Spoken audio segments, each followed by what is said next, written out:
Ici, Cinémasqué. Je porte le masque, mais mes critiques, elles, sont sans filtre. Et si Stranger Things ne parlait pas de 2 mondes, mais de 3. En 1, notre monde en jaune et bleu. En 2, le monde à l'envers, en bleu et rouge. Et en 3, oublié, caché, le monde de Vecna est lui d'un rouge dominant, une teinte organique, presque sanguine.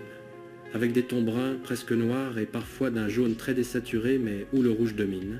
Le crépuscule, la frontière entre 2 réalités. Et le rouge, c'est la transition entre les mondes. Mais attendez, c'est là que tout explose. Will n'est pas juste le gamin enlevé. Will est connecté, comme Eleven et Henry. Un enfant sensible, réceptif, qui a un don sans le savoir. Et quand on se pose les vraies questions, tout s'allie. Pourquoi Eleven reconnaît Will sans l'avoir rencontré? Pourquoi le monde à l'envers est figé pile le soir de sa disparition? Pourquoi Vecna veut absolument Will dans la saison 5? Parce que le monde à l'envers vient de Will. C'est un rêve né de son esprit. Un rêve dans lequel Eleven a déjà mis les pieds quand ils étaient enfants, grâce à leur connexion psychique. Will l'a oublié en se réveillant, mais Eleven, elle, s'en souvient. Et Vecna, il n'a pas créé ce monde, il l'a corrompu. Il a trouvé le rêve de Will, l'a figé, l'a tordu, en a fait une dimension passerelle. Il s'est servi de Will comme encre pour atteindre notre réalité. Et les pouvoirs de Will, ils sont bloqués. Ils se révéleront seulement le jour où il se révélera lui-même. Le jour où il assumera ses sentiments, son identité, tout ce qu'il retient depuis trop longtemps. Ce jour-là, Will le sage deviendra réel. Et il aura enfin ses fameuses boules de feu. Et la fin, le premier touché par l'ombre, sera peut-être celui qui terminera l'histoire.